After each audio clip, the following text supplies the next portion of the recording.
कभी आपने सोचा है कि जिंदगी की सबसे बड़ी सच्चाई क्या है?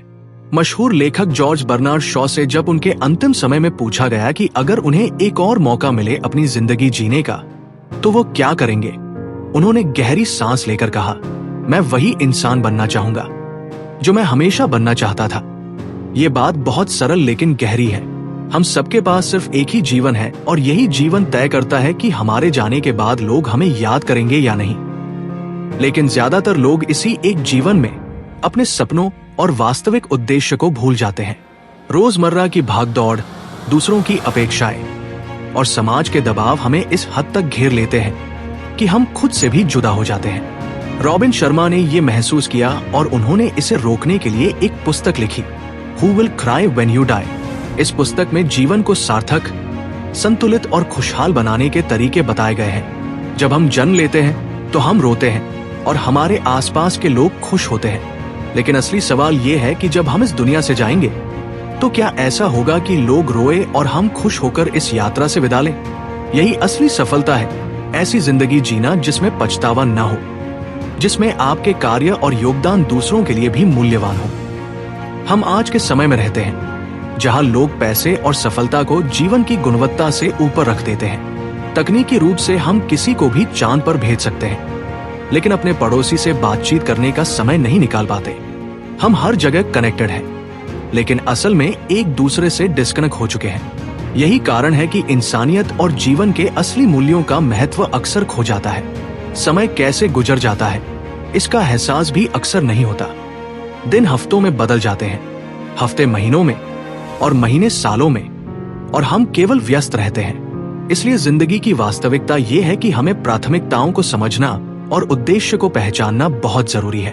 रॉबिन शर्मा कहते हैं कि सबसे पहले हमें अपने जीवन का उद्देश्य ढूंढना चाहिए।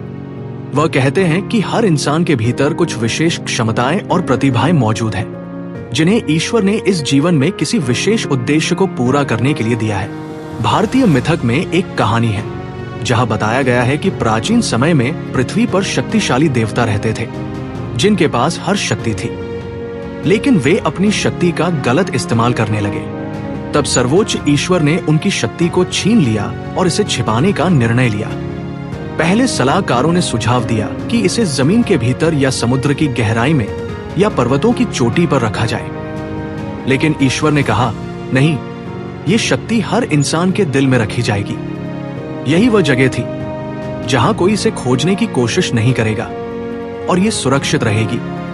ये कहानी हमें यही सिखाती है कि हमारी सफलता की सभी क्षमताएं हमारे भीतर ही मौजूद हैं। केवल उन्हें पहचानने और सही दिशा में लगाने की आवश्यकता है। एक और प्रेरक कहानी चीन से है। एक शूरवीर राजा के पास एक तलवार बनाने वाला था जो अपनी कला में निपुण था। उसकी कला इतनी परिपूर्ण थी कि लोग हैरान रह जाते। 90 साल की उम्र तक भी उसका काम अद्वितीय रहा। एक दिन राजा ने उससे पूछा, क्या ये आपका प्राकृतिक कौशल है या कोई तकनीक है? उसने जवाब दिया, ये ध्यान और एकाग्रता का कमाल है मेरे राजा। मैं 20 साल से सिर्फ तलवारें बना रहा हूं और मैं अपनी पूरी ऊर्जा उसी दिशा में लगाता हूं। यही मेरी महारत का रहस्य है। ये कहानी हमें यही सिखाती है कि सभी सफल लोग अपने काम में डूब जाते हैं। उनका ध्यान विचलित नहीं होता। जब हमारा उद्देश्य स्पष्ट नहीं होता और प्राथमिकताएं तय नहीं होती, तब हम दूसरों के काम में उलझ जाते हैं और अपने समय और ऊर्जा को बर्बाद करते हैं। एक और कहानी इस तथ्य को स्पष्ट करती है। एक बूढ़ा आदमी लाइट हाउस जलाता था। ये लाइट हाउस समुद्र में आने वाली नावों के लिए मार्गदर्शन करता था। उसके पास तेल बहुत सीमित था।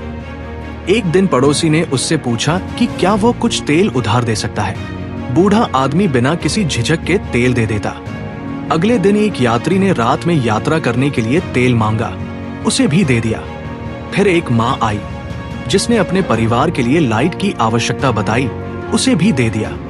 लेकिन इस दयालुता के कारण लाइट हाउस का तेल समाप्त हो गया और उसी रात कई नावें पत्थरों से टकराईं, कई लोगों की जान गई। इस कहानी से स्पष्ट होता है कि हमारी ऊर्जा और समय सीमित है, इसलिए सबसे पहले अपने उद्देश्य पर ध्यान दें और जो सबसे महत्वपूर्ण है उसे प्राथमिकता दें। जिंदगी की सच्चाई यही है, हमारे पास केवल वही समय है जो हम ध्यान और उद्देश्यपूर्ण काम में लगाते हैं।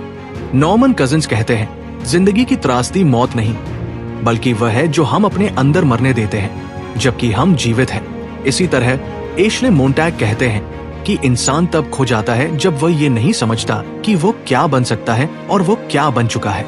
इसलिए अपने मजबूत गुणों को पहचानो और उन्हें और मजबूत बनाओ। अपने जीवन में दूसरों पर निर्भर मत रहो, खुद पहल करो। महात्मा गांधी ने कहा था, be the change that you wish to see in the world. दूसरी बहुत महत्वपूर्ण बात है दयालुता। अल्डस हक्सले ने अपने जीवन के अंतिम समय में कहा, let us be kinder to one another. जिंदगी की असली महानता बड़ी उपलब्धियों या लड़ाइयों में नहीं, बल्कि हमारी रोजमर्रा की छोटी दयालुताओं में छिपी है। यदि आप किसी अजनबी को मुस्कान देते हैं, किसी को मदद करते हैं, किसी की सुनते हैं, तो ये छोटी छोटी बातें धीरे धीरे आपकी जिंदगी को बड़ा अर्थ देती हैं। हमारे जीवन में छोटी आदतें भी बड़े बदलाव लाती हैं। अगर आप रोज किसी अजनबी के साथ दयालुता का व्यवहार करेंगे, आप न केवल उनके जीवन में बदलाव लाएंगे, बल्कि खुद के जीवन में भी। यही वो वास्तविक खुशी है जो किसी दौलत या शोहरत से नहीं मिलती। जिंदगी का असली मूल्य केवल पैसे, पद या शोहरत में नहीं है। असली मूल्य ये है कि आप कैसे जीते हैं, किस नजरिए से दुनिया को देखते हैं और आपके कर्म दूसरों के लिए कितने लाभकारी हैं। हर इंसान को अपने जीवन में ये समझना जरूरी है कि परिस्थितियां हमेशा वैसी नहीं रहेंगी जैसी हम चाहते हैं। समय, लोग, परिस्थितियां बदलती रहती हैं, लेकिन फर्क केवल हमारी सोच का होता है। सोचिए, दो लोग एक ही बारिश में भीग रहे हैं। पहला व्यक्ति शिकायत करता है, दिन बर्बाद हो गया, और दूसरा मुस्कुराता है, वाह कितनी ताजगी है, कितनी सुंदर बारिश है। एक ही स्थिति, दो बिल्कुल अलग परिणाम। यही है दृष्टिकोण की ताकत। यही वजह है कि वही परिस्थितियां किसी के लिए चुनौती बनती हैं और किसी के लिए अवसर।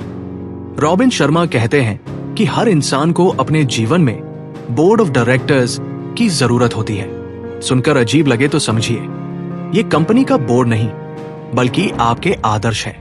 जब आप किसी समस्या में उलझते हैं तो अपने आदर्शों से मार्गदर्शन लें। उदाहरण के लिए Gandhi ji, Abdul Kalam, mother Teresa, Bruce Lee. इन महान लोगों की सोच और आदर्श आपके निर्णयों को सही दिशा दे सकते हैं। लेकिन केवल आदर्श चुन लेना ही पर्याप्त नहीं है, आपको उन्हें अपनाना होगा। आदर्शों के अनुसार अपने व्यवहार, सोच और निर्णयों को बदलना होगा। यदि आपने गांधी जी को आदर्श माना है तो आपको सत्य और अहिंसा के मार्ग पर चलना होगा। यदि आपने अब्दुल कलाम को आदर्श माना है तो बड़े सपने देखना और उन्हें पूरा करना आपकी जिम्मेदारी है। आदर्शों के अनुसार जीवन जीना ही वास्तविक परिवर्तन है। यहाँ एक और अहम बात, सकारात्मक दृष्टिकोण। शोध बताते हैं कि लगातार नकारात्मक सोच रखने वाले लोग जल्दी बीमार पड़ते हैं और तनावग्रस्त रहते हैं। वहीं सकारात्मक सोच रखने वाले लोग लंबे और स्वस्थ जीवन जीते हैं। वे चुनौतियों का सामना साहस के साथ करते हैं, मुस्कुराते हैं और हर परिस्थिति में सीखते हैं। यही कारण है कि मानसिक दृष्टिकोण जीवन में सफलता और असफलता का अंतर तय करता है। सकारात्मक दृष्टिकोण अपनाना आसान नहीं है, लेकिन यह अभ्यास से संभव है। जैसे शरीर को मजबूत बनाने के लिए व्यायाम करना पड़ता है, वैसे ही मानसिक शक्ति और सकारात्मक सोच विकसित करने के लिए रोज अभ्यास करना पड़ता है। सुबह उठते ही खुद से कहिए, आज का दिन अच्छा होगा। दिन में कठिनाइयां आए तो सोचिए, ये केवल एक क्षण है, पूरी जिंदगी नहीं। किसी की बुराई से गुस्सा आए तो समझिए कि वो खुद दुखी है। छोटे छोटे अभ्यास से मन धीरे धीरे बदल जाता है। आभार, ग्रैटिट्यूड की आदत डालना भी बेहद महत्वपूर्ण है। हर रात सोने से पहले सोचिए, आज कौन सी 3 चीजों के लिए मैं आभारी हूँ। ये किसी की मुस्कान हो सकती है, स्वादिष्ट खाना हो सकता है, या किसी दोस्त की मदद।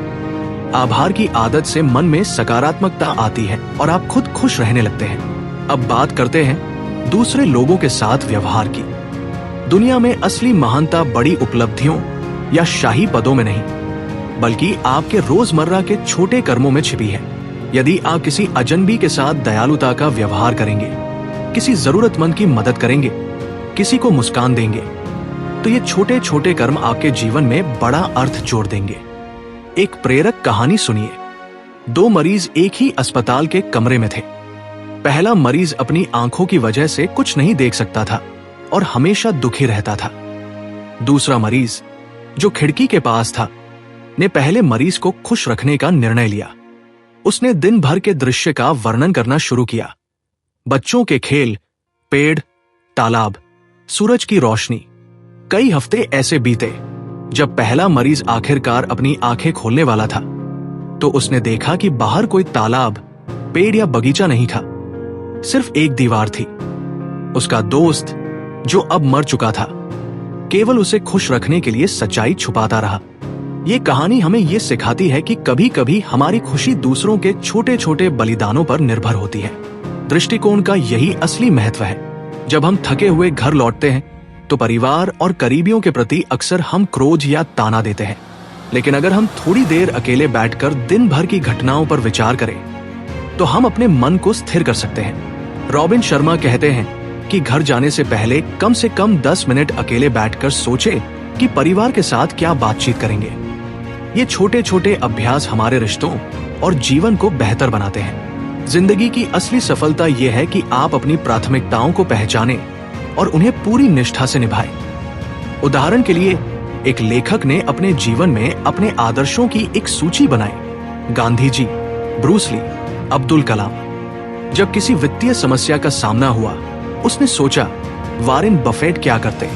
जब आत्मानुशासन की चुनौती आई तो उसने ब्रूस ली से प्रेरणा ली। इस तरह उसने अपने जीवन में एक बोर्ड ऑफ डायरेक्टर्स बना लिया, जो उसे हर निर्णय में मार्गदर्शन करता रहा। लेकिन पहला कदम हमेशा यही है कि समस्याओं को लिखो। अमेरिकी आविष्कारक चार्ल्स कैटरिंग कहते थे, अच्छी तरह से लिखी गई समस्या आधी हल हो चुकी होती है। जब आप समस्याओं को स्पष्ट रूप से लिखते हैं तो मानसिक उलझन कम होती है और समाधान स्पष्ट दिखता है।